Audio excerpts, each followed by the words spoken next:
Hello, Jack. Hey Sam. Well, I'm going to start this episode by talking about how upset I am.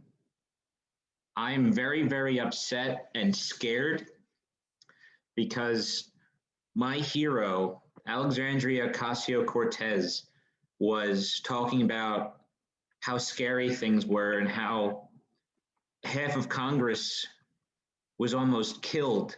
Half of the House could have been killed on the uprising that happened on the 6th of January in 2021.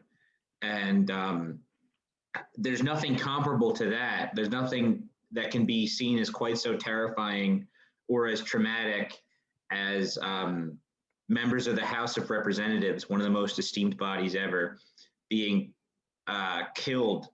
It's almost as bad as 350,000 people dying from a virus that the House and Senate largely failed to make a stimulus package to help American people for 8 months.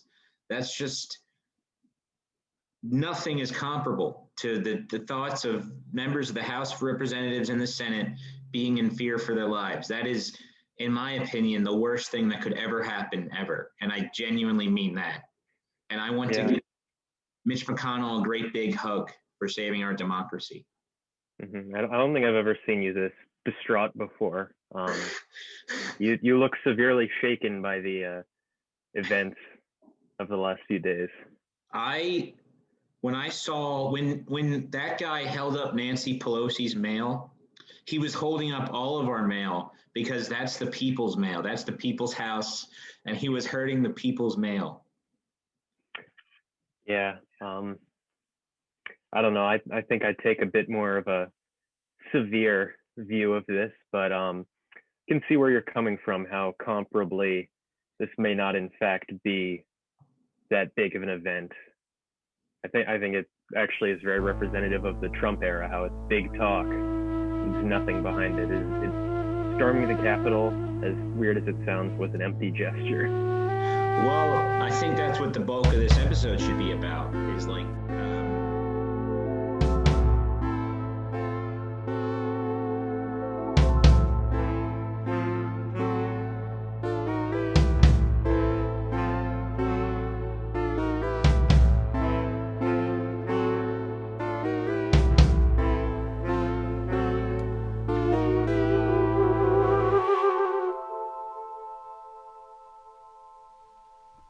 Would you say that this will be the largest event of significance from the Trump years and will be one of the ones that has the most lasting, like that we talk about the most years from now, like even compared to everything else he's done? Yes, I think that this will be sort of the bookend of the Trump administration, where it's going to be like it opened with him calling Mexicans rapists, and then it closed with the storming of the Capitol. And we're just going to ignore everything that happened in between that's actually the bad stuff, like the real bad stuff. Yeah, yeah. Imagine you're like, when I asked that, I'm like, so imagine like what an AP US history textbook will say about it. Will, like, you know, it seems like everything that's happened in the past 4 years was blown up to insane magnitudes. And, but this, they're really running with this. They're already making CNN documentaries about it. Like, we were watching stuff 2 days afterwards, like literally full blown documentaries, not even news reporting. Yeah, no, and I think it's hard to say the effect that it's going to have. I mean, we've heard people talking up like what they're going to do to prevent this from happening again, and we've seen a big thing we want to touch on is Trump has been banned from Twitter, and Twitter has cracked down on online fascists. Um, but no, I think that we're really going to have to wait and see what comes out of this culturally and politically. I know, as I've maintained, the post presidency tweets were going to be the best ones. Like, I think this was the worst. This is the worst thing that happened as a result of all this. No, but seriously, Twitter banned him, and that's sort of, and they're cracking down on white supremacy and fascists using the platform. The app Parler, which I think was just like Nazi Twitter, like Twitter that was a safe space for Nazis, is has been taken down off all the app stores. And right after Trump announced he was moving there. And so that's sort of become a debate now among the liberals and the left is this good? Because is this like a good thing? Is him being deplatformed a good thing? And it's not so cut and dry. It's not like people can say, oh, well, Trump has used Twitter as a platform to spread hate and misinformation, so it's automatically good. But a lot of people seem to be worried about it. I mean, Twitter stocks have plummeted by like $5 billion. And Angela Merkel, who is by no means a Nazi or a right winger or a conservative any stretch of the imagination, said she found it problematic that Trump's Twitter was taken down. So as you can see, there's a lot of people that like it's not really a blanket question of yes, this is good because Trump was bad. Mm-hmm. Well, I think that along with Trump's ban from Twitter, we also have to bring that into perspective. He was also banned from Facebook and Instagram and most major platforms, and that's why he resorted to Parler, which was eventually banned by the various app stores. And I think Parler being banned was a long time coming. I mean, people like to think of Twitter as like the internet hellscape, but Parler is like the next level. It's like the Wild West out there. There's no verification process. You can go on there, say you're whoever you want to be. I've seen people making like Laura Ingraham accounts, various right-wing figures. They just pretend to be them. Ben Shapiro accounts, Jordan Peterson, the whole brain trust. And again, there's no verification process. There's no filters. There's no nothing. You go on Parler to cause mayhem and just create a mess. And I think that in the end, it would be Trump's ideal platform. But the fact that it got removed from the app stores for inciting violence and hate speech is unsurprising. But returning to Trump's ban from Twitter, I think that it does sort of cause us to need to interrogate what social media is, or what the responsibility of these social media companies is to their users. And people have been saying ban Trump for 4 years, and we've seen a lot of people get banned, and most of the like people advocate for banning right-wing figures, but we've seen left-wing figures get banned too. I mean, who was deleted in the recent purge? What was the other podcast? Known great and powerful intellectual thought leader of the left, Anna Khachiyan of Red Scare. Yeah. I'm being sarcastic. Most people find her very annoying, and I don't really have a strong opinion on her one way or the other. She was one of those the left needs to like. She never said this, but like she's comes from like the left needs to like be racist and like embrace like 1950s like social democracy, trade unionism of like, you know, tough white guys. They're the backbone of the left. We love our tough white men, you know, which, as we've said, is kind of like gibberish and not really, you know, not really possible. Yeah, absolutely. And I think that, again, this is someone that we both have problems with. I think most of the left has problems with Red Scare and all those people, but the pendulum swings both ways. You start knocking fascists off the platform, but they also start to encroach on the left and cut people off. I know one of the guys that works for Crooked Media actually was banned for life a few weeks ago for pretending to be Beto O'Rourke, and he's just gone from the platform. And they're not one of the Pod Save America guys. Not one of like the Pod Save America guys, but he works for Crooked Media or works with them in conjunction. He's pretending to be Beto O'Rourke? Yeah, it's one of those things where the verified accounts change their name to someone famous and say something stupid. That's really funny. And Beto O'Rourke is a very funny person to do that to. Yeah. But yeah, so, and this is sort of like Noam Chomsky, who has certainly done the work to earn the status as a very credible, well-respected figure in the left. And I say well-respected, not well-regarded. I think Chomsky, knows what he's talking about, even if I disagree with him a lot of the time. But he has always maintained that free speech is good, and you have to have a universal defense of it. And he argues that the left has had a history of being on this side. And so he's very troubled to see like a lot of leftists like abandoning this in favor of what he deems censorship. He even signed the free speech J.K. Rowling turf letter. And he's like, even if we disagree with J.K. Rowling or whoever, we still have to sign on for free speech and academic freedom, free speech on college campuses. And this has sort of become a rallying cry for the Ben Shapiro style conservatives that are like obsessed with vague notions of liberty, and like they always cite like I'm not allowed to come onto college campuses and say that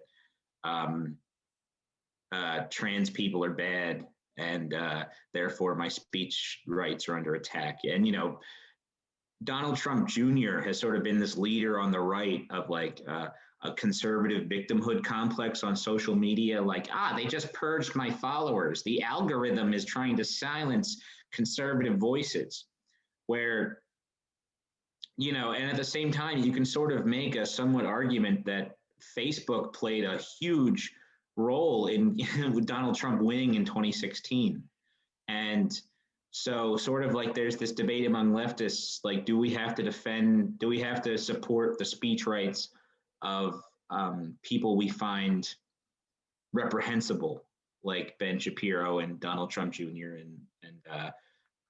and Nazis, actual Nazis? Do they need to have their speech rights protected all the time? The ACLU is famous for defending the speech rights of Nazis. Yeah, no, and I think that's absolutely correct. But with like this sort of discussion, I think it's important to draw the distinction between censorship and consequences for your actions.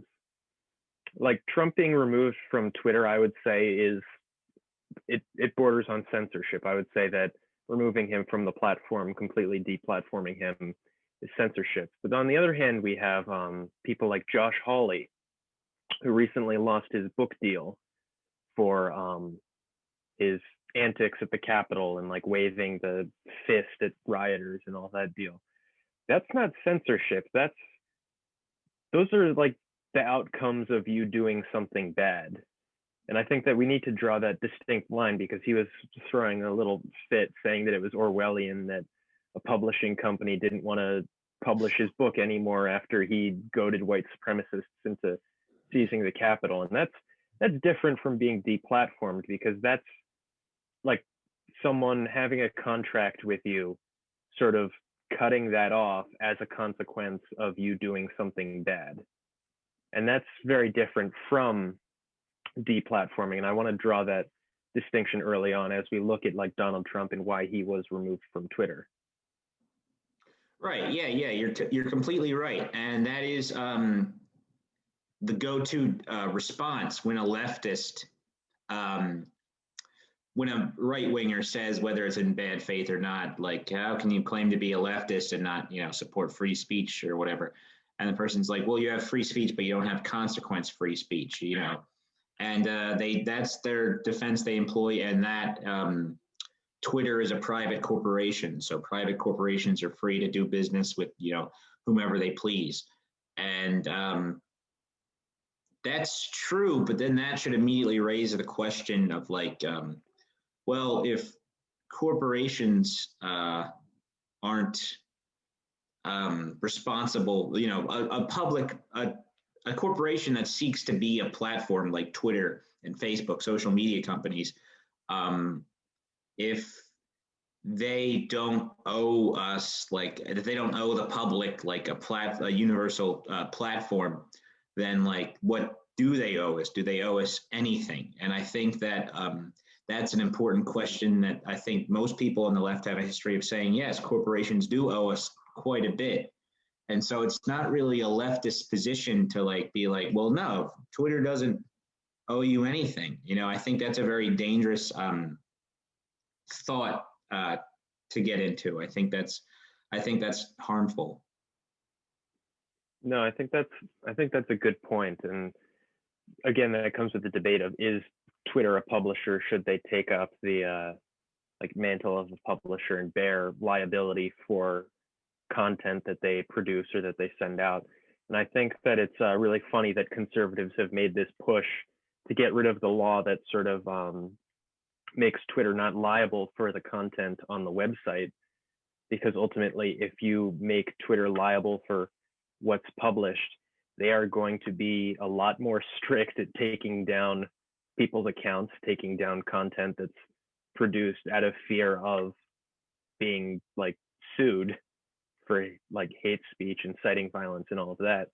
So I think that the rallying cry behind getting rid of that law, or getting rid of those like protections for these online platforms, is very contradictory to the interests of free speech in these cases, because holding these platforms responsible in that way makes it much more likely that they won't take chances on someone like Donald Trump or Josh Hawley or Ted Cruz by leaving them on the platform, and will cut ties the minute they think they like risk being sued. Yeah, and so like, how do you think when you hear that Twitter and not just social media companies, but media companies like news networks and stuff collaborating with the FBI to find out the identities of everybody involved in storming the Capitol? I mean, this is the same FBI, that assassinated Fred Hampton and was successfully sued for being responsible for the death of Martin Luther King, etc. We can talk about all the bad things the FBI has done. So is that like a good thing? Should the collaboration with cops on anti-fascism, when we just found out that a Philly detective was there among the people who stormed the Capitol. Not only that, but an Army captain who was stationed at Fort Bragg went and led about 30 people to participate in this. What's to make of that? This new, the FBI is calling for people, if you have information, to leave it, and Twitter and CNBC and all those places want to collaborate with the FBI. Well, I think that this is nothing new, this sort of symbiotic relationship between media and the state. I've actually been doing some reading recently to bring back Chomsky. I've just finished reading Manufacturing Consent. It's a deep cut. I don't know if any of you guys have heard of it, but no, and it very much discusses this sort of relationship between like the US media apparatus and the government, and how, despite not being a state-sponsored media group, it's that relationship like with how they obtain information, the various filters of capital and whatnot, that the government and essentially the elites are effectively able to use the media as a means of manufacturing consent, sort of spreading their ideas, creating a narrative. And I think especially with this news cycle, we're seeing it where people are now concerned. The media is telling us we should turn in people, collaborate with the FBI, with the State Department, put people on no-fly lists. And it's sort of stoking this fears and saying like, hey, maybe it wouldn't be a bad thing if we had a larger police presence in cities, or if we militarized the Capitol Police, gave them more intense training, gave them a tank or whatever. Maybe then they won't storm the Capitol. And so, again, it is this repeating cycle. We've seen it over time. We've seen it through media cycles, post 9/11 especially, the way that the media worked very closely with basically the State Department to push for the Iraq War. And we're just seeing it again, but in a new form with a new issue. Yeah, you're totally right.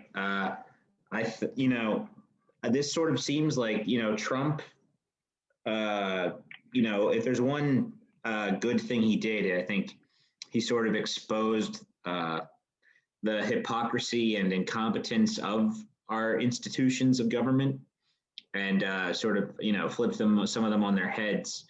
You know, the FBI being a big one of those, but the same people who, and not all of the same people, we shouldn't paint with broad strokes, but a lot of people who were a few months ago calling for defunding the police are, now calling to expand the police. And that's sort of what the larger topic that I want to get into. Um, because, if you look at these, a woman was killed by police during this storming of the Capitol and all that. And sort of what we could see now happening is Biden and liberalism's response to this crisis that occurred is to further entrench these institutions and expand them. And suddenly, we talked about on our last episode, this has always been a police state for a lot of other people, and so it's understandable why some might call for that equitable police state, where the police state is equally enforced upon the entire population. But that isn't a good thing. But now it seems like it's the most logical conclusion to come next. No, and I think that's absolutely true. I mean, over the last 6 months, this is probably the best example of such a stark contrast in like popular movements, where you initially have the Black Lives Matter protests, which are met with severe police violence, despite the fact that that's what they were protesting. And it's such like a big push to defund the police, push through reforms, essentially limit the violence that the state can inflict on people. And then you turn around and 6 months later, 5, 4, whatever, very soon later, now in January, you see the sort of inverse, where a lot of the people that backed the police at that time are committing crimes, doing illegal activities, and storming the Capitol in a popular movement. And you have an apathetic police force that does not inflict violence like they normally would. I mean, there were certainly violence at these protests. We saw several protesters killed, 2 police officers killed, but it was nothing compared to the violence faced by Black Lives Matter protesters. And now we see at both times this sort of conflict of interest in either agenda. You have the back the blue people now brawling with the police in the streets, and you have the defund the police people saying like, oh, maybe we should protect the Capitol. And I don't think there's ever been such like a short period of time where you flipped the roles like that. And I think it's going to force a lot of people to come to grips with like, oh, is this what I believe, or am I just using this as a political bludgeon to try and like further my own goals, whatever they may be? Yeah, yeah. And I sort of can't help but feel like if there's one thing that like Trump's entire existence as a cultural figure is predicated on, is sort of like, he didn't say this obviously, but his pitch to his supporters was sort of like more or less, things aren't going to get better, but the people you hate are going to feel like shit. They're going to be sad. Like, and he was mainly talking about, cultural liberals, like people who see Hamilton are going to be very, very upset at Trump's success. And so Trump's success was an extension of his own supporters' success in their eyes. And that's why some of them were willing to do this. That's why they wanted to storm the Capitol building to, stop the steal, because in their mind's eye, they probably genuinely believed that it was stolen. And from their perspective, that belief would make a lot of sense. I mean, even if it isn't true at all. So like, and that's what I see the path liberals are going to go down towards. They're going to be like, things won't get better, but the people you hate are going to be very upset and feeling shitty. And, you saw this when states in the Deep South the most, Republican states in the country were being afflicted worse by like COVID. Blue check, this is only a Twitter thing, but blue check mark liberals were like, haha, that's what you get for voting for Trump. Immediately after the election, when Texas went red and had the worst COVID cases, people were like, well, yeah, that's what you get. And sort of like it's becoming, this more tribalistic war where it's just who can inflict the most pain. And the instruments of the state are very capable and very efficient at inflicting pain. Mm-hmm. No, and I think that's true. And I think another additional problem is we're starting to see in like more liberals sort of the fundamental incoherence that comes with fascism. The whole idea that like my enemy is weak, but they're an existential threat. And I think we're seeing that emerge now with like the Capitol, where it's these people have no political power.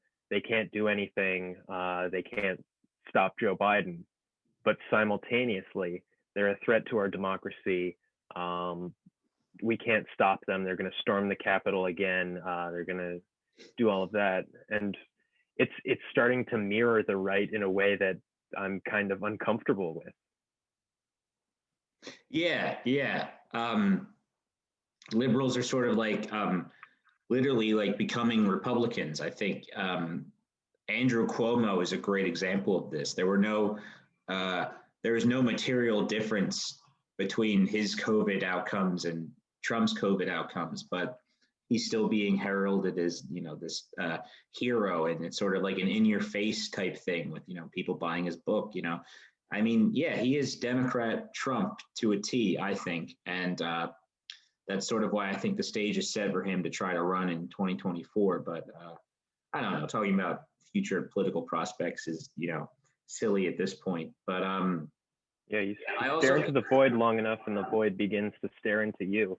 I think we're starting to see a lot of the people afflicted with Trump derangement syndrome starting to become reflections of the enemy they hate. Oh, absolutely.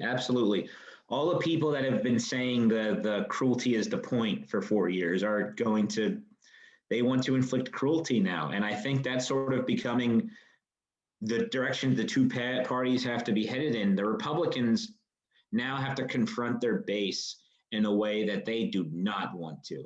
They don't want to have to pick up the pieces after Biden's inaugurated, but they have no choice if they want to win elections. So that's what they're staring at. And the Democrats are staring at, these past few months have exposed everything that's wrong with our serious police state. That's what everybody on the left, the true left, was saying when Trump got inaugurated, is saying, oh, he wields all this power that Obama gave the presidency. He has all these abilities that happened under the Obama years with the increased surveillance state, the drone program, all that, yada, yada. So if he seems like an authoritarian, didn't that authoritarianism come out of liberalism's approach to the 21st century? And now, after the summer, people are very, very displeased with our police state. And so would the Democrats have this opportunity to either try to dismantle the police state, which they would never do under any circumstances, because then they would cease being the Democratic Party if they actually pursued that, or to expand it to finally include white people. Like we could see the end of like a large portion of whiteness, which is sort of this constant protection from the harshest realities of living in America. I mean, economically, the New Deal and the Great Society, that's what these people were given. White people were sort of given every opportunity, and then all that was cut short. And our experiment with social democracy in the first half of the 20th century was discarded. And so now a lot of portions of the population are suffering equally. And now, rather than dismantle the police state, Democrats have this opportunity to expand it. And suddenly, when a white, people will be celebrating, prison populations becoming equal, Yeah, no, and I think that's exactly true of this, is this sort of event at the Capitol has been revealing for a lot of people of whether or not you oppose state violence or if you simply oppose the unequal distribution of state violence.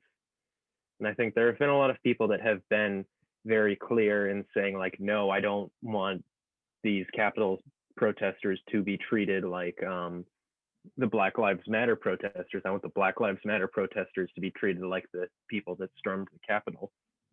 But I think that this event is going to require a lot of reflection by a lot of different political groups. And I think a lot of people may not be entirely willing to do that sort of self-reflection. Yeah, because it's not a fun self-reflection to do. It's like, because I always understand people who say, there's a perspective that's like, we have no control over the police state anyway. We have no real democratic, authority over what happens. So why bother caring? Like, yeah, let's see if we can get it to 50-50 of liberals being or leftists being oppressed and fascists being oppressed. Like, why not? And that's sort of like a nihilistic post-left popular outlook that's being advocated for. And like you said, this is forcing a lot of people to confront their own outlooks on the world, and nobody really wants to do that. That's a very scary prospect. That's not a fun undertaking. Yeah, no, I think that to bring this back to sort of the media and the role that they play and like these platforms play in it, I think that ultimately what we're going to have to look at with this whole Capitol fiasco is the role that Fox News played, the role that Twitter played, the role that really any media or platform that houses the right plays in disinformation and sort of like the spread of conspiracy propaganda and that sort of thing. Because when you look at the people that were protesting at the Capitol, if you believed what they believed, it would actually kind of make sense for you to do that. If you believe that like truly Joe Biden stole this election, Trump won in a landslide, there's evidence of fraud everywhere, I think that it wouldn't be a reasonable action per se, but if you were in that position, a natural outcome would be this sort of violence in the Capitol. And again, I don't think that should justify it by any means, but I think if you look at the media diet that these people had been fed, this is the outcome you would expect. And that's where we start to look at these platforms like Twitter and the bans that they start to like incur after this event, when we have to decide like to what ends will this censorship work and to what ends should it prevent things like this from happening again. Yeah. I think that what do you think about the expansion of the term terrorist? That because that's sort of like what like we keep on saying that we can sort of see the future of liberalism's response to this, which matters quite a bit because liberals are going to be assuming power. Is that Biden will just expand. We're finally going to be going after white terrorists, and the war on terror, which I think a lot of younger people don't really understand the full results of. They don't understand necessarily how bad it was. Like, of course, they associate it with the war in Afghanistan. They know the war in Afghanistan is bad, but I don't think anybody really, unless you've done the research, truly understands how devastating the war on terror was, especially for civil liberties and the loss of life. And so sort of like the war on terror will be turned domestically and we'll be dealing with radical politics at home. And we got a little bit into this in the last episode, but we didn't really go as fully in depth as we're going now. And sort of like, I don't know, it seems to me if you're a leftist, then you should be really, really deeply concerned and worried about the definition of terrorist being expanded to refer to anyone who's not a centrist liberal. No, and I think that's something that we've seen in the past, actually. If you look back pre 9/11, the bulk of like FBI terror investigations were pointed inwards. If you look at Oklahoma City, that was a real flashpoint for America when we realized or started to recognize that internal right-wing organizations were genuinely a threat. But then if we look on the other side at like the left, I mean, again, I was reading Manufacturing Consent, and Chomsky discusses how like the Watergate scandal was so big, and it was these Republican operatives breaking into the Democratic headquarters and all that. But for the decade before that, the FBI had done numerous raids on socialist campaigns, socialist headquarters, workers' parties. You look at like the Black Panther Party, and these are far more disruptive, far more destructive, outright murdering some activists. But it never held the same political weight as Watergate because these various groups have been delegitimized in the media, and it makes it somewhat acceptable for them to bear or like be worthy of this state violence. And I think as we're starting to like after 9/11, the only ones that we classified as terrorist were largely Islamic elements or whatnot, and that's where the bulk of FBI resources went. But now that we're turning inward again, I think we are going to see the balancing of the scales. And again, rather than taking people out of the picture, we're just going to be adding more groups that we're watching closely and focusing on. And it's not necessarily that we're doing away with the Patriot Act. It feels more like we're expanding it. Yeah, and that really raises that's what the most difficult aspect of this is because white supremacists are dangerous. The Proud Boys are dangerous, and they pose a threat to a lot of people. But is the FBI the best way to fight back against them? And it's like you said, they might not aim their weapons at Antifa right away because Antifa, because the left, broadly speaking, has been sort of like there have been campaigns to delegitimize the left anyway, and all that. However, this the FBI has never been a friend to the left or an ally, and it stands to reason that once they go after right-wing radicals, they'll be like, we should just go after all radicals in general. And but at the same time, this campaign against the Proud Boys will be largely seen as a good thing because they're Proud Boys and they pose a real threat to people. But so that's sort of the contradiction. That's the question, like, how far can it go? Should it go in any direction? Like, should we really just be funneling all this power to the state, even if it is to go after our enemies? And that's what's divided the left on this issue, like, completely. Because on the one hand, you had a woman who was probably a deranged white supremacist was killed by police. But on the other hand, you had a woman who was killed by the police.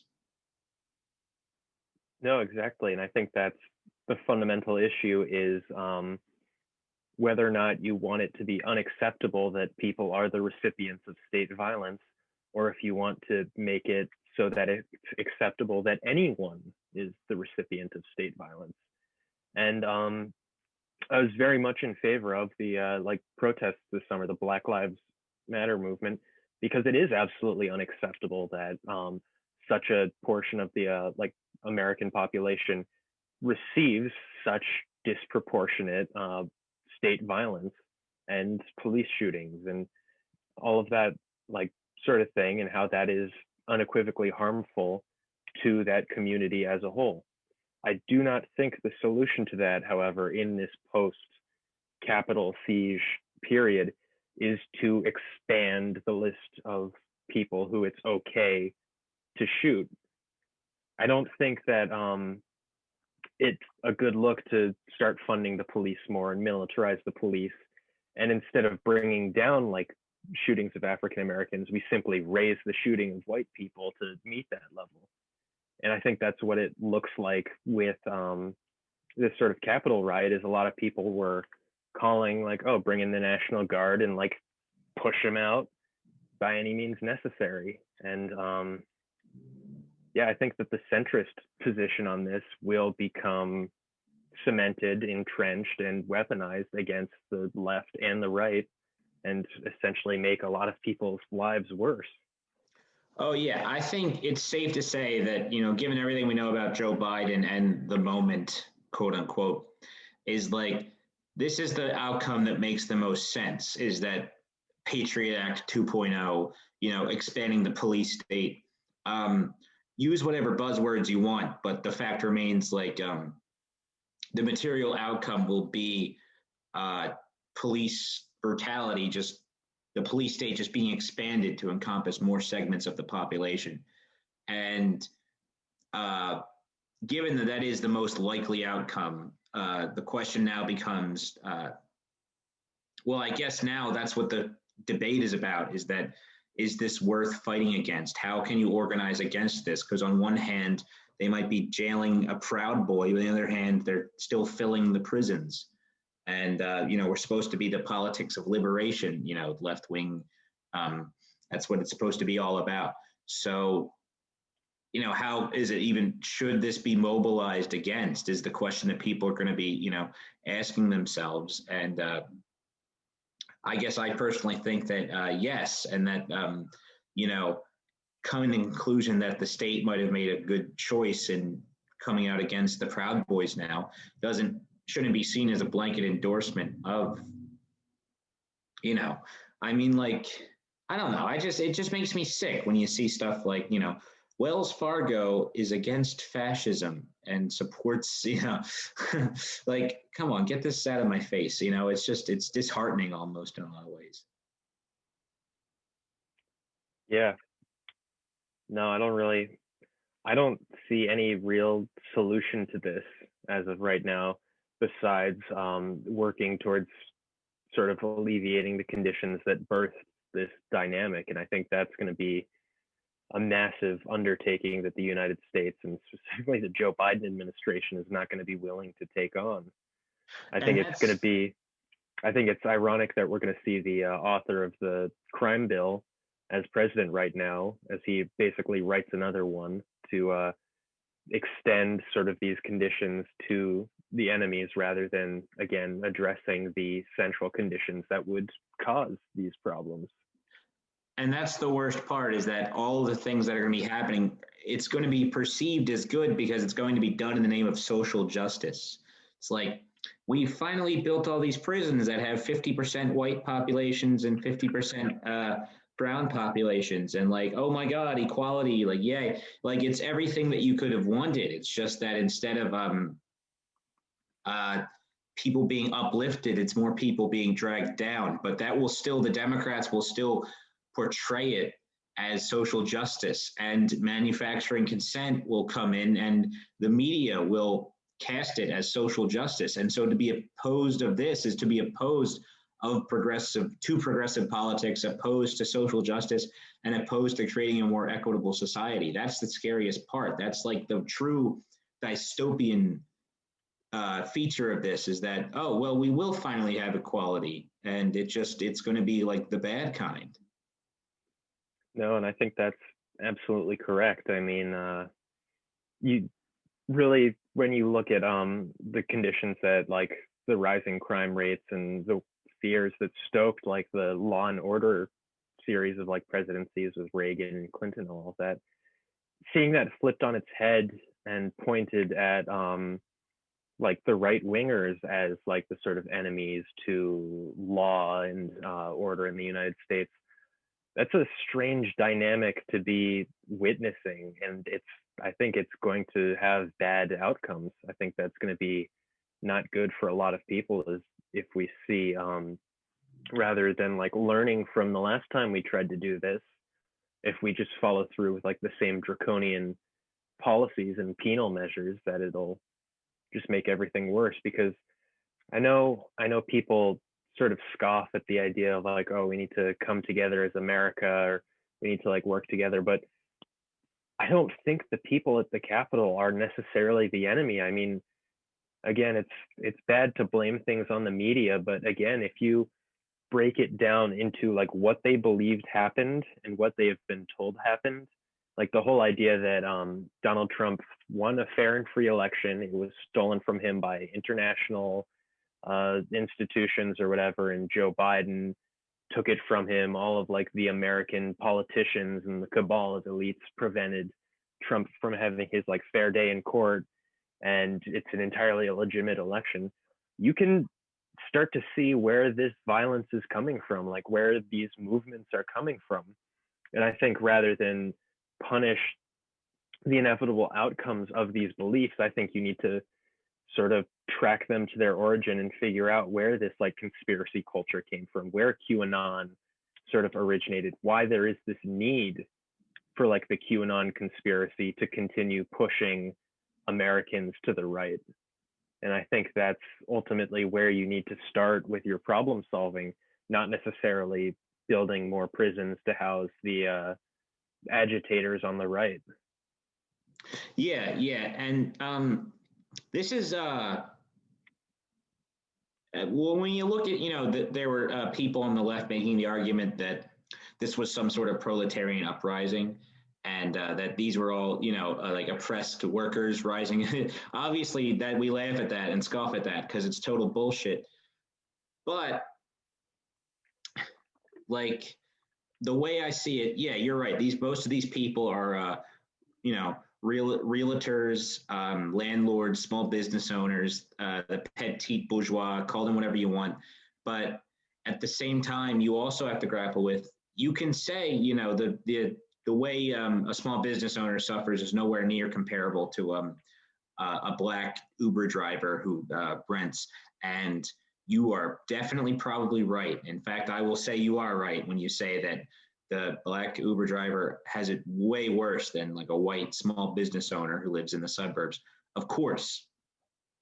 But at the same time, we can't, kid ourselves and lie and say that the struggles of small business owners have not increased over the years because of the very nature of capitalism.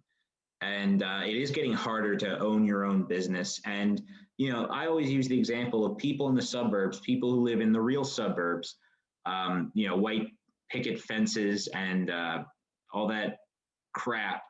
They are like in serious amounts of debt. People that own boats, not yachts, but like medium-sized boats, buying all that put them in thousands of dollars of debt.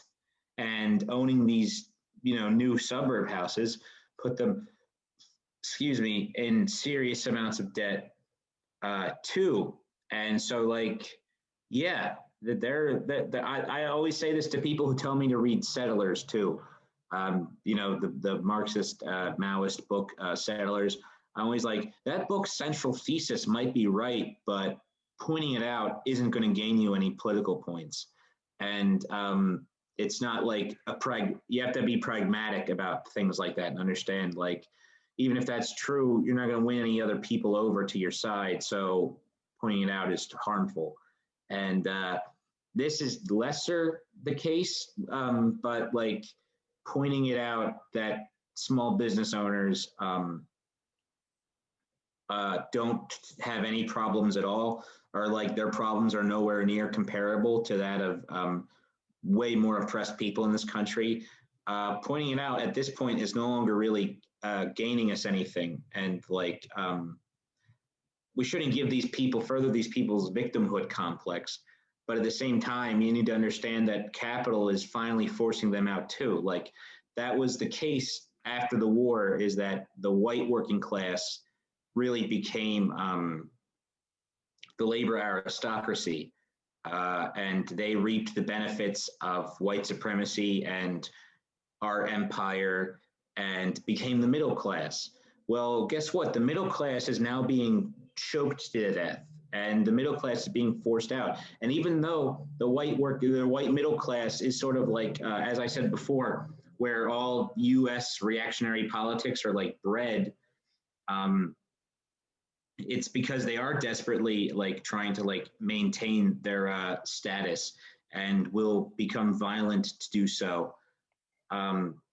And I sort of lost the point of what I'm getting at here, but like what I'm really trying to say is that these people are acting like desperate cornered animals because in economics terms, they definitely are, you know, like the small farmer. Are you kidding me? They're like small farmers that exist now are like in the most precarious position ever as food production becomes, you know, this like monopolized, you know, bullshit.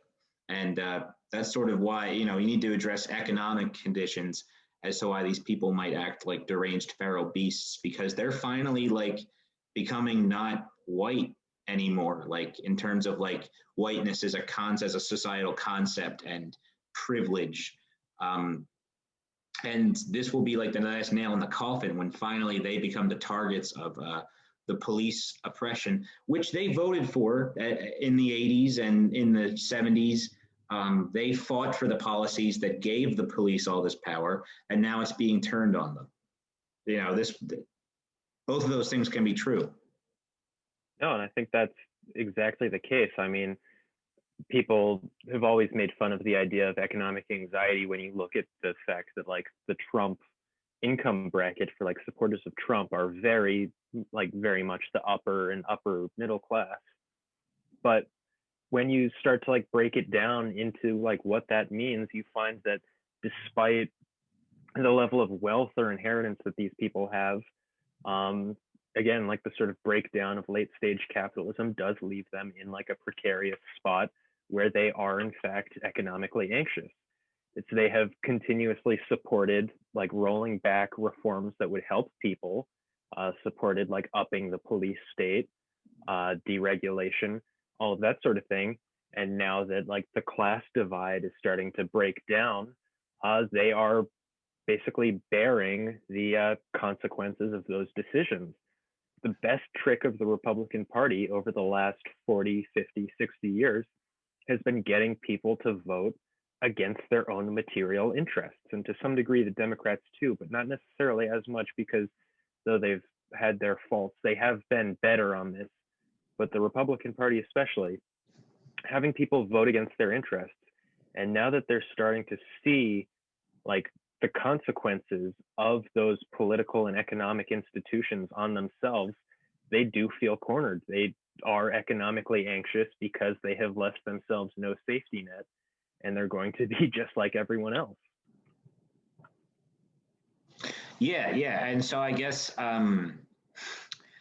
you know, like I said, you have to kind of ask yourself, should we go the Anna Katchian way and try to like reach out to these people and like convert them, or will they continue to descend into like favoring more and more reactionary policies? You know, we've pretty much laughed off the idea of a Tucker Carlson or a Josh Hawley um, becoming like Hitler 2.0, but will these people like continue to, you know, Trumpism without Trump is sort of like a political impossibility, we think.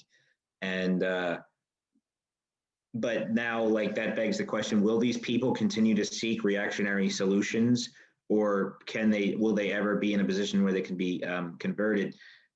I would err on the side of continue because we don't think in class terms at all in the United States. And that's the biggest problem is that we found a way to divorce class from politics successfully and completely. And that's why both parties and their bases are so deranged.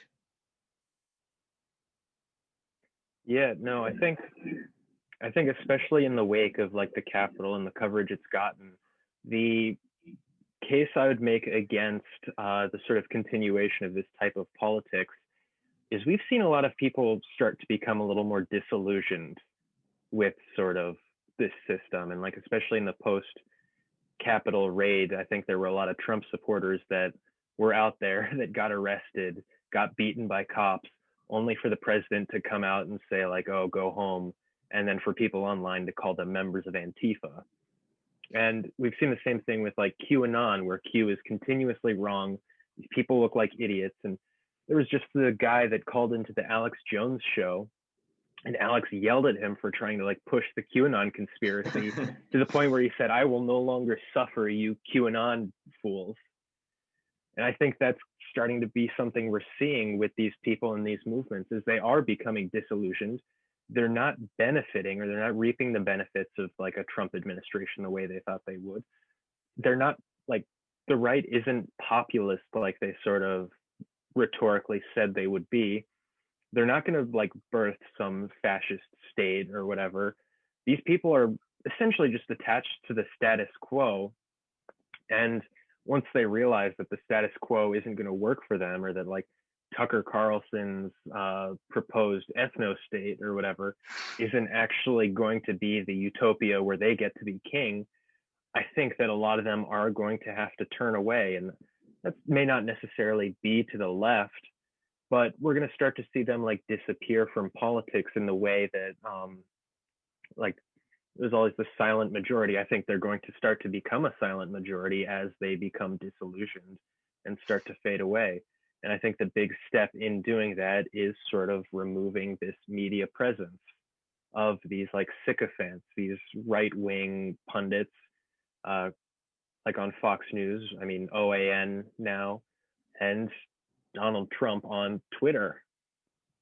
And I think that as long as you start to chip away pieces of this media environment, start to like, I guess, shine the light of reality on what's actually happening. And once people are recognize the material reality of their situation and the material reality of these policies, they will very quickly lose faith in these figureheads that they've put up, like Donald Trump.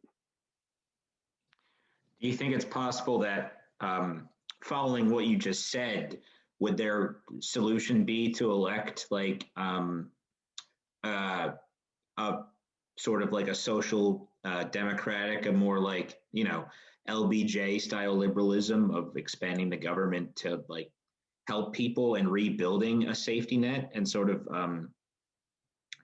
re-entrench like the liberal consensus of the 1960s that existed until the Nixon years? I think that if we're going to compare it to anything that would emerge out of it, we're going to see almost a labor party. I think that we're going to see a lot of the working class interests from the Republicans, and I think some from the Democrats too, sort of move away almost more towards like a classical liberal sort of view on social politics. And then when you look at like what they want for like fiscal stuff, they're probably going to push for more government institutions, more public welfare and that sort of thing, but in like a very moderate sort of way. Yeah. I mean, I don't know. What you're describing is a good thing, and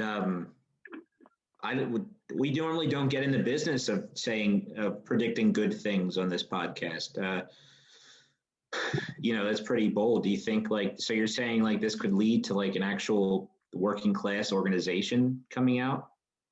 Yeah, I think if like the bulk of the actual like working class Republican Party becomes so disillusioned with the leadership and the failures of the leadership, they might be able to forge some sort of like labor coalition and actually make political steps forward. And I mean, whether or not it takes on like the sort of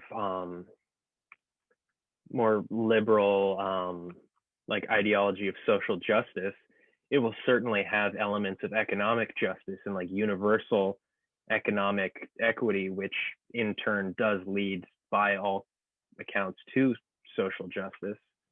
I think that it will be pretty popular. And again, I hesitate to say, oh, we're going to have a new third party in America. A new third party just dropped. But I think that could be a possibility if everyone in the post-Trump era is like finds it to be so disappointing and to be as much of a failure as it really was. Yeah. I mean, this is all hinging on a lot of things, though. I think,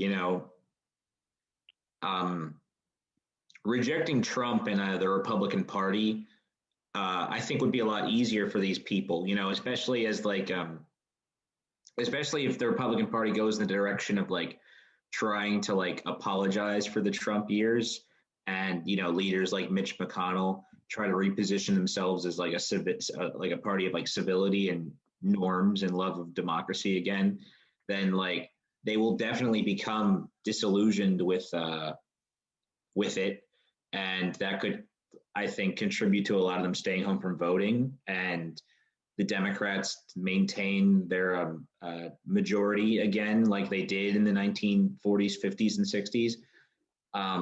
However, I just don't know if there's strong enough disillusionment to ever divorce them from the media apparatus. I mean, Fox News is the most watched network in the country still, right? And OAN, especially if Trump makes his own news network, which what a lot of people are theorizing, that's the most popular prediction, assuming he doesn't run again in 2024. So with all that being said, I think the media is has always been the greatest roadblock to progressive politics in this country. I think getting the people to ditch the media is, I think that's the least likely. I mean like the least likely part of your proposition. I think that'll be the most difficult. I think, getting Tucker Carlson to lose all of his ratings is, going to be the hardest part. No, and I think that's that's true. But I know people on the left, especially, have been getting more and more excited about it. But sort of the rise in alternative media, and we have seen it on both sides, where there are a lot of these smaller networks, these basically YouTube channel podcasts, various news media from across the political spectrum that have been cropping up and been like providing perspectives in sort of opposition to the giants like ABC, MSNBC, Fox, CNN. I think as long as sort of like keep fostering those, and I guess even local news to some degree, as long as those stop getting like bought up by media conglomerates and you can actually push for like more local journalism and that sort of thing, I don't think it'll break the cycle, but I think it'll start to chip away at it in a way that becomes more productive for the long run and for like American political discourse. But again, I think it is incredibly hard to divorce that political movement from the right-wing media apparatus that has perpetuated it to this point and essentially stoked these flames to the point where we are now. And do not forget, this would also require liberals to abandon Rachel Maddow. And I mean, let's face it, it was CNN, MSNBC, and ABC. They're the ones who tanked the Bernie Sanders presidential campaign. 110%. It is all of their fault. NPR, the New York Times, all the momentum that was picked up from that was killed by them. And all it took was them convincing people that Bernie couldn't beat Trump, which, I mean, that's bullshit, right? Yeah, absolutely. Yeah, and that's like to me, they're almost, I don't know. People always say like, oh, Fox News is worse. Oh, MSNBC is worse. Like, I don't know. I don't think that necessarily that question matters, is because they both have done a lot of harm to progressive politics in this country in different ways. And whether it's creating false consciousness or convincing a bunch of assholes to go vote for Joe Biden on Super Tuesday, it doesn't matter. Both of them have done like sufficient damage. And until we find a way to break through that, which I don't know what that method is. I think anybody who does know what it is just selling you something. Until we do that, I don't think anything good, quote unquote, could potentially, happen. No, that's true. And I think ultimately my aim of like what an ideal American political system might look like would be something like the British party system, where there's like the three big parties, and that's like the conservatives, the liberals, and then Labor, and like with the Green Party, and then like a fascist party or whatever on like the sidelines. But I think having that sort of split between the three parties and actually having like Labor as a presence would draw a lot of these people perhaps away from the conservative movement and towards something more progressive. And especially if you look at it and align it with like the tradition of American labor. And I know we've sort of like maybe not we don't fully appreciate the idea of like, oh, we'll just go back to like 1950s labor unionism. But if you sort of align it with like the Teddy Roosevelt progressive movement, like antitrust, or like with FDR's New Deal, LBJ's Great Society, and just sort of like show it as this image of like American exceptionalism and like the great ideals that these presidents of the past have had, I think it becomes very appealing. And when you contextualize that labor movement in this sort of like red, white, and blue flair, people like that. People appreciate that. They want that sort of thing. Yeah, yeah. A lot of people incorrectly believe that's what Trump was, and like the whole right wing populist thing. And I do think a labor party in like the Jeremy Corbyn conceptualization of it would probably, to give the United States credit, would probably be more successful in the United States at this point than it would in the UK, because they're just like, I look at what they did to like Corbyn. Like that was just insane. Time is moving backwards there. Yeah, they the deep end. They fell off it long ago. They are freaks. I freakish, disgusting country. But yeah, no, I think that would ultimately be the ideal, is if just people that find that the Republican Party is disingenuous and doesn't work for their interest break off, similarly with like the Democrats. And it's hard to say where the left really fits into this, because I don't think that like the AOC squad being like, oh, hey, we're going to work with all these former Republicans, that doesn't work. I don't see that as a possible reality. And I guess beyond the media apparatus, another big barrier to this would be like race relations in America. And however bad you think racism is in America, it is unequivocally a barrier to any popular movement or any like cross like pan-racial working class movement, I think, in a lot of cases. Yeah, and it's like it's historically just been stoked by both parties, and it's just bad. Yes, absolutely, absolutely. And since race has replaced class on both the left and the right, that's why we're in such a big hole. I think that's just like I said earlier. Class has been completely divorced from everything and replaced with race, and that's what's created these psychotic tribes that, even if they are in some cases cross-racial, like more so the Democrats, obviously, but it's still like a racialized conception of politics. Like Joe Biden literally said, if you vote for Trump over me, you're not black.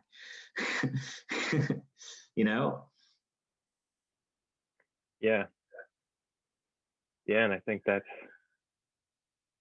raises the final question: was Twitter right to ban Donald Trump? Are you? Should I answer that? Yeah, go for it. No, because as I said before, the post-presidency tweets were going to be the funniest. Like he was going to go off on Joe Biden for 4 years, and it was going to be great. I'm going to take the opposite stance of yes. I think that slowly chipping away at this, like, I don't know, I guess homogenous right-wing bloc, banning Trump is a step in the right direction. And you start to get rid of that like hegemonic media apparatus, I guess one fascist Twitter account at a time. That's true. If it creates factionalism within the right, I guess that would be a good thing, because regardless of what you think about police violence and all that yada yada about making it equal, it would be good if the right was as divided and fractured and as weird as the left is right now. No, I think that's absolutely the case. That would be like, yeah, that would be like funny, like watching the right talk and debate among each other the same way the left does, with like that terminally online, unhealthy Gen Z I want to see pit crew Nazis with pit crew accounts canceling other Nazis. That's what I want to Okay, see. so listen, I understand that you're an anarcho-monarchist, but as a neocon, I disagree. A thread on why esoteric fascists are bad as heck from like a neocon. Yeah, more of that, please. Yeah, why not? Fuck it. Let's have some fun. If we're all just gonna scroll into eternity, then we might as well get a few laughs in. Yeah. Yeah, no, for more of that content, follow us on Parler. Yeah, we have expanded into Parler, and we got the last application before the app got taken off the app store. We slid right in there, and Yeah, we actually won Parler. We went on and we said, "Hey, we want an account," and they said, "Okay, yeah, you're too good. We're shutting it down." And then they closed it. You guys are too epic. Exactly. Well, I think that's all for this week. Some heavy thoughts on American politics into the future. Yeah. As always, I'm Sam.